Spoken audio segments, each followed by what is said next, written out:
일기 신도시의 재건축 경쟁이 치열합니다. 지금 이제 선도지구 선정을 하게 됐는데요. 이제 먼저 낸 사람이 먹다 이런 말이 나올 정도로 신도시 재건축판이 좀 바뀌었습니다. 지금까지는 공모 동의율 90% 해가지고 이 경쟁을 어마어마하게 했는데요. 지금 동의율 90%안 되는 아파트가 어디 있습니까? 다 됐죠. 그러다 보니까 이제 선착순 경쟁으로 바뀌었고요. 지금 이제 이 분당, 평촌, 일산 이 지역에는 이 재건축 선도지구 지정에 대한 전쟁이 시작됐다 이렇게 볼 수 있겠습니다.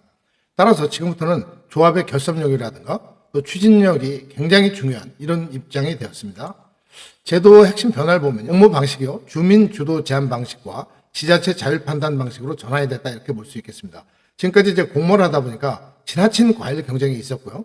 또 공공기여를 과다하게 하다 보니까 너무 많이 내놔서 당첨이 된 단지가 오히려 승자의 저주란 말까지 나왔을 정도니까요. 또 이 추진 과정에서 주민 내부 갈등이 유발돼서 서로 패거리로 나뉘어서 싸움도 굉장히 심했던 게 사실입니다. 그래서 기존 평가 점수 경쟁 방식에서 이제 주민들이 주도해서 계획을 짜고 지자체에 제출하게 되면 지자체에서 이런저런 사항들을 모두 고려해서 판단한 다음에 이제 통과가 되면 먼저 통과가 되면 유리해지는 이런 방식이 되겠습니다. 지금 이 지역에서는 속도가 돈이라는 둥, 늦으면 기회가 사라진다는 둥, 굉장히 지금 급하게 몰아붙이고 있는 이런 상황들이 되겠습니다. 왜 이렇게 바뀌었냐면요. 결국은 스피드를 올리겠다는 거죠. 그래서 사업 지원 문제를 해결하고 또 주민의 어떤 의견이 들어간 주도 방식도 강화하면서 책임도 약간 지자체와 주민들이 나눠 갖는 방식이죠. 그래서 이제 이거를 7월 달에 특별법을 만들어서 아마 시행할 예정이고요. 이러다 보면 폭발적으로 재건축 진행이 빨라질 가능성이 있습니다. 지금 이제 이 추진상이 가장 빠른 곳은 평촌입니다. 6개 블록에서 경쟁을 하고 있는데 지금 초안 접수가 진행 중에 있고요. 여기는 이제 물량 배정받은 게 4,866가구입니다. 초안이 접수 진행 중이기 때문에 경쟁이 시작됐다 이렇게 볼 수 있겠고요. 분당 같은 경우에는 7월에 초안 접수를 하고 9월에 본안 접수를 합니다. 여기 물량은 12,000가구입니다. 지금 이걸 준비하고 있는 단지들은 대부분 1차 때 탈락했던 단지들입니다. 제도 전하는 거죠. 분당에 2차 선도지구 대표적인 곳을 골라봤는데요. 물론 이제 의외의 곳이 나올 수 있기 때문에 하기는 어렵습니다만 1차에서 탈락했을 때 굉장히 아쉬운 곳이었다 이런 곳들이기 때문에 아마 승률은 좀 높을 걸로 보입니다. 수범 1구요, 상로 구성, 그다음에 파크타운, 정자동 일대 이렇게 되겠습니다. 선도지구 지정을 위해서 조합에서 준비한 내용 중에서 흘러나온 얘기 중에 재밌는 게 있어서 몇 개 뽑아봤습니다. 일단 분당 시범 1구역은요. 최고 69층으로 최고층 설계를 하겠다는 겁니다. 그래서 5베이 설계를 해가지고 방을 4개 넣는데 강남의 타워팰리스급 랜드마크를 목표로 한다. 이렇게 준비가 되고 있답니다. 그러면 당연히 이름이 분당 타워팰리스라고 해야 되겠네요. 그렇지 않습니까? 또 하나는 상로 구성입니다. 여기는 조합에서 나오는 얘기가 전 가구를 탄천 조방하겠다. 단 한 가구도 예외 없이 탄천을 바라본 설계를 하겠다 이건데 만약 이게 가능하다면 지금까지는 왜 이렇게 짓지 않았을까요?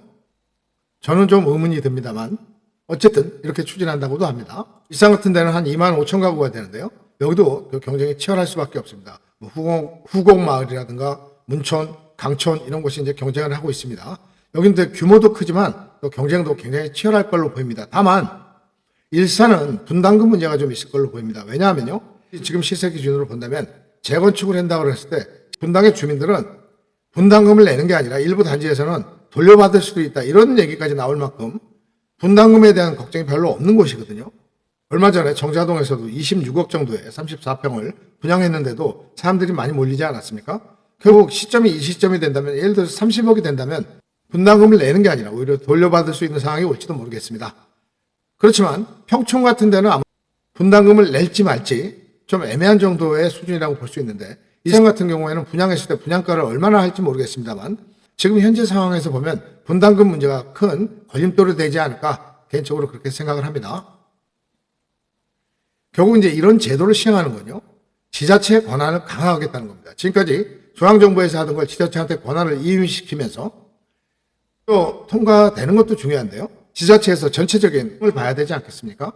예를 들어서 한쪽에 너무 몰려버린다든지 아니면 지역적 편차가 너무 생겨버린다든지 여러 가지 균형, 이주 문제 이런 것까지 고려해서 여러 가지 상황을 아마 표를 만들 겁니다. 그래서 이런 부분들을 나름대로 객관화된 수치로 만들려고 하겠지만 어떤 경쟁이든 그 승패가 났을 때 과연 주민들이 쉽게 받아들일지 이긴 사람이야 가만히 있겠습니다만 진 쪽에서 보면 이 문제를 쉽게 받아들일지 이 문제도 있다고 하겠습니다. 투자의 핵심 포인트를 보면요. 지금 이제 중요한 게요. 일단 조합의 추진력을 여러분들이 판단하셔야 됩니다. 이게 속도의 관건이거든요. 그 다음에 여러 가지 지금까지 주변에 나오는 얘기라든가 또 좀 전에 말씀드렸던 어떤 플랜과 어떤 계획을 갖고 있는지 이런 것들을 보면 선도지구 가능성이 있는지 없는지를 예측하겠는데 좀 도움이 될 것입니다. 물론 정확하지 않을 수도 있습니다만 그래도 발품 팔고 노력을 해야 되겠죠. 또 중요한 게 설계라든가 배치 뭐 이런 것들에 대한 경쟁력입니다. 그래서 차별화된 어떤 설계 경쟁력을 보여주고 있는 단지는 어딘지 이런 걸 골라내는 것도 중요한 방법이 되겠습니다. 지금 이제 결국은 전에는 입지였는데 입지보다는 이제 속도가 더 중요해졌고 또 지자체의 어떤 균형 전략에 부합하느냐가 관건이 될 걸로 보입니다. 재건축의 선도지구 지정은 재건축 조합의 능력 싸움이 돼버린 것 같습니다. 그만큼 조합이 탄탄하고 조합장을 비롯한 조합원들이 능력을 갖고 있는지 추진력을 갖고 있는지가 아마 관건이 될 걸로 보입니다. 만약에 관심 있는 분들은 이 부분에 집중을 해야 될 걸로 보입니다. 어쨌든 분당에는 7월부터 이제 시작이 되고요. 평촌 같은 데는 이미 시작이 됐습니다. 선정 예정 단지의 추진 사항 같은 것들을 잘 이렇게 분석해 보시고 또 뭐 정보를 많이 수집해야 되겠죠.